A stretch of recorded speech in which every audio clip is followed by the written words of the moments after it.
clergy are exactly like those of you who sit in the pews week after week, in that you read a gospel passage like the one this morning and you think, wow, I wonder what the preacher's going to make of that. Except that sometimes you are the preacher and you wonder what you're going to make of that. I have a friend who is a New Testament professor at a seminary in Pennsylvania, and I was looking for a little inspiration about today's gospel, and I looked at something he had written about this particular passage, and in his first two sentences basically said, scholars and commentators tend to agree that this week's gospel passage is the most perplexing and difficult in all of the gospels.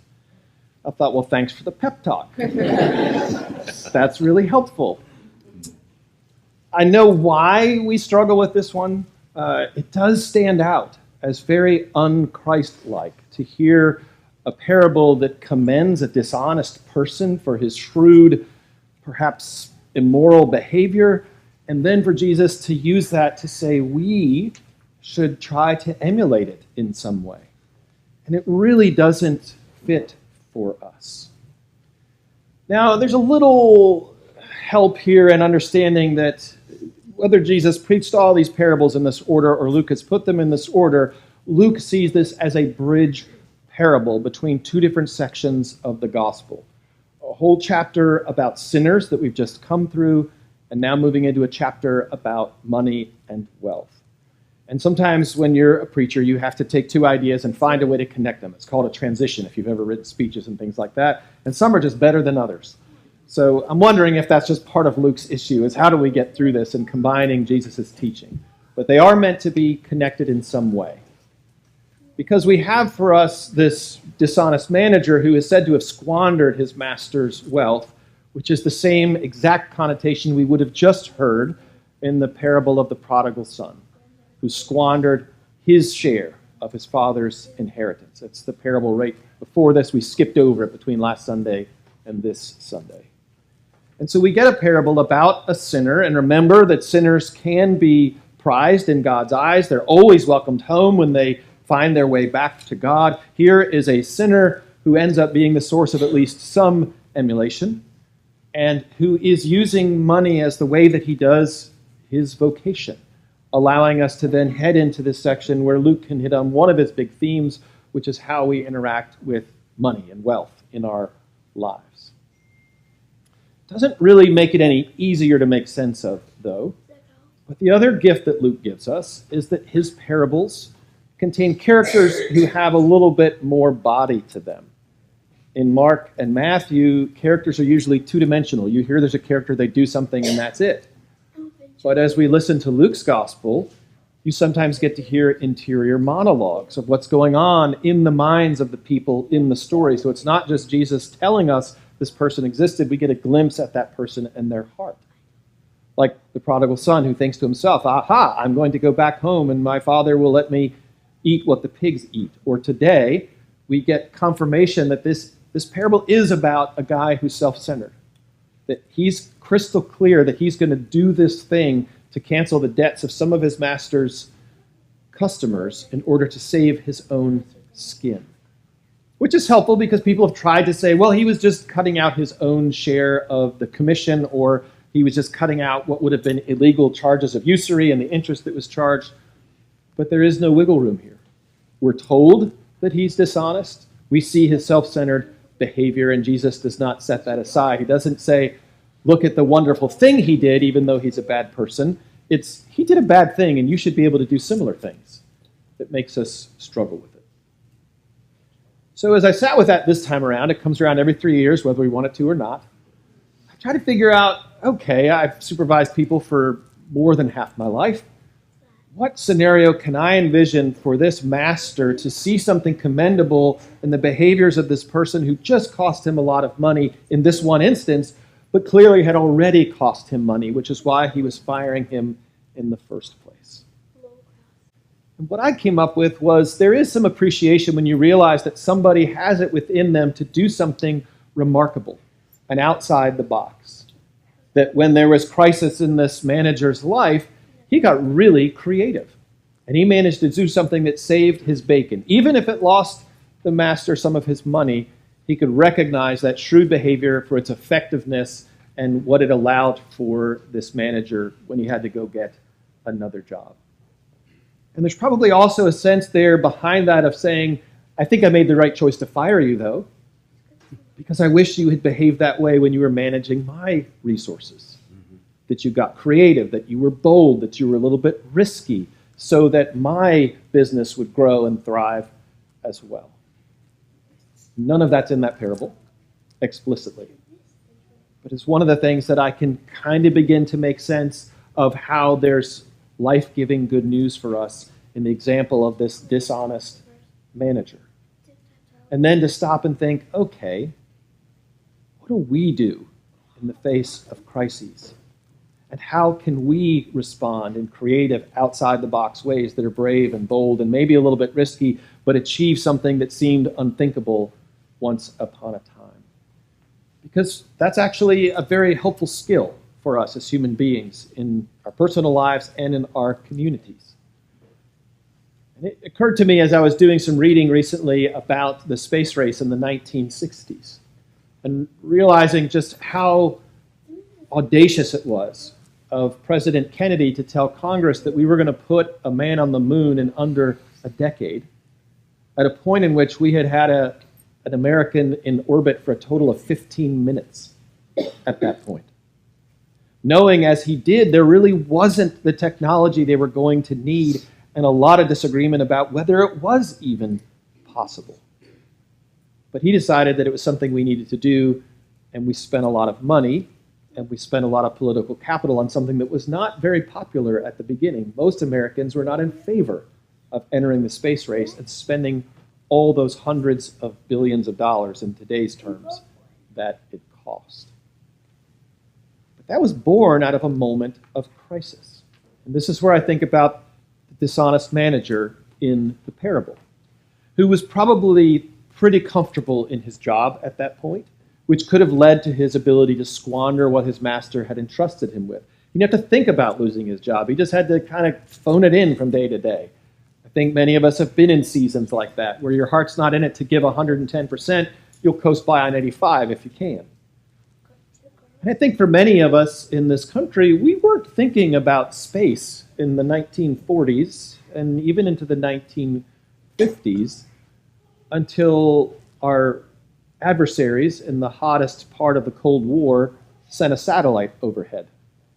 And all of a sudden, there was anxiety about space, and now we got to deal with space, and now we need to beat the Russians in space. And it was a crisis to be dealt with. And there was no more time for being complacent and comfortable. And it worked. Despite all the machinations in Washington with defunding and funding NASA and all of the public sentiment that ebbed and flowed, we did something that still stands out as a remarkable feat for human beings, let alone a particular nation on the planet. People may still say, was it worth it? We haven't been back out of orbit in over 50 years. Was it worth it? I say Velcro, Tang. There's a couple things that came out of it. I like my Velcro. You know, it pops up all the time in handy ways. But we can ask, was it the right thing to do? We don't know, but we did it, and it was amazing. And we did it because there was a crisis that needed solved, and people came together and did something incredible in a way that no one could believe in the moment. And even now, looking back, we can scarcely believe that we managed to pull that off.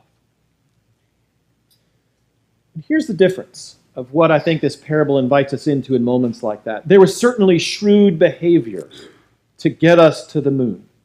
The ability to strong-arm funding bills, to get people in line to vote for things, to bend public will to fit what leaders wanted to do. There was shrewdness to make all that happen.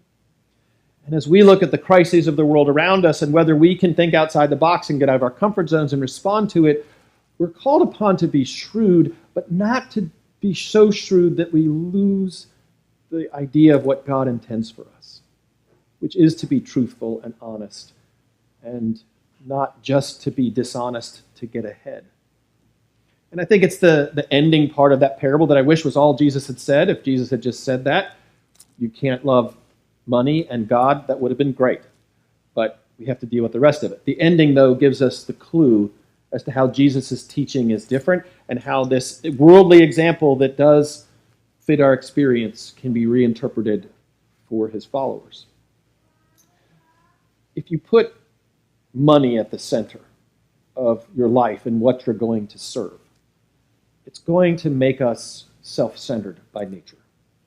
That the pursuit of money, more of it, and everything that comes with it is often a self-centered endeavor to some degree.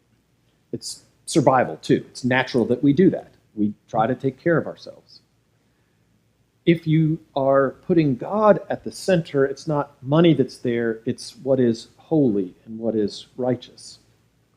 And a different way of viewing things. If you have God at the center, it doesn't mean you can't also have wealth as one of the tools that moves around that center and allows you to do the things that God expects of you. But putting God at the center, the holiness of what God's endeavor is about at the center, alongside being shrewd, you can suddenly see that there is an invitation to be bold and to be a little risky in the name of the gospel, and to try to change the world in ways that seem scarcely imaginable to us when we're in our comfortable zones, where we don't want to risk upsetting too many apple carts, and we don't want to work any harder than we have to. We don't want to use any more capital than is necessary. And it offers us other opportunities to think and be different. Churches have a way of doing this. You know, some of the things we talk about are so big it seems like only a government could solve them. It's just too big for the church. And so sometimes we don't even try to do certain things. And just thinking about the idea that Jesus introduces in this one parable, which is this one little part of our culture today, this idea of canceling debt and thinking about just that in our own modern era, the church has shown that there are ways to do big things by thinking differently. Some of you may have heard of the churches that buy up and forgive medical debt. Churches can raise tens of thousands of dollars, and on the marketplace for debt, when somebody has accrued very large debts from surgery or treatment to save their lives but was uninsured or underinsured, they are crippled by that debt as it continues to grow with the interest that is on top of it. And companies who own that debt will sell it to somebody else for pennies on the dollar, and they can sell it to somebody else for pennies on the dollar, everybody hoping to collect enough to get their money back, whatever their investment was, or enough that they can handle the write-off. Well, there are churches that figured out at the end of that line, you can buy medical debt for pennies on the dollar. $50,000 of fundraising might cancel $1 million of families that are carrying medical debt. And because you bought it, you can forgive it. You can wipe it out. And all of a sudden, it starts helping people's credit scores go back up. They can spend the money they were paying on the interest to put into other bills and things like that. And it transforms people's lives. We haven't had to worry about it here for a while because there's been enough funding for school lunches, but you see something similar in the years before the pandemic where members of our community and churches would buy up school lunch debt because there were kids who ended up in debt and couldn't pay their lunch bills at school, and they could get a peanut butter sandwich or something like that, but it was just a horrible burden that could even carry to another school year. It was in the Brunswick News a couple of times of groups that said, that's not something we need to do. And people would put their money in and they would pay for the lunches in the debts at the schools.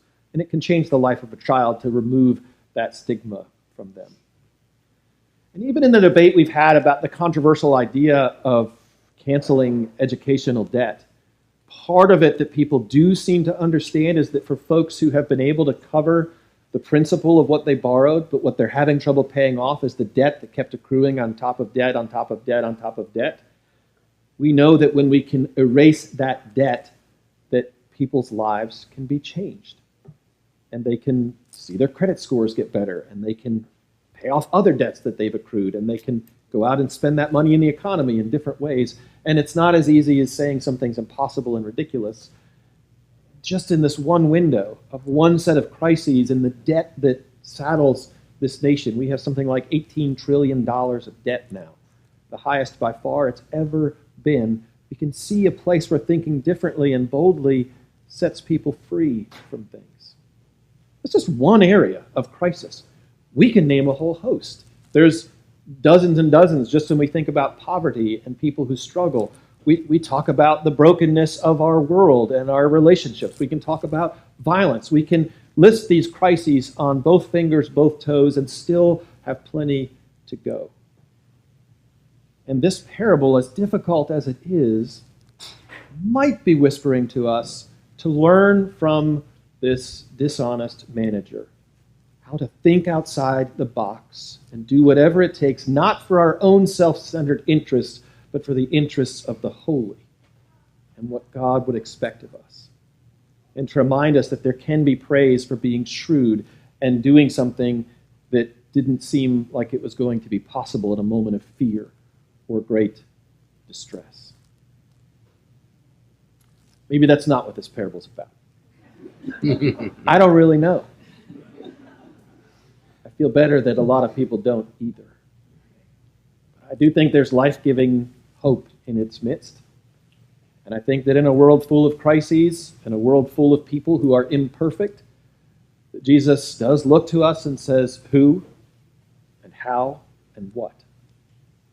And it's up to us to hear that and to be brave and to be bold and to think outside the box and to be shrewd for God's sake, not for our own sake, but to find the way to answer all those questions that fly around in this world, that ultimately all come to our ears and to our churches at some point. You know what's broken in the world. What are you going to do about it?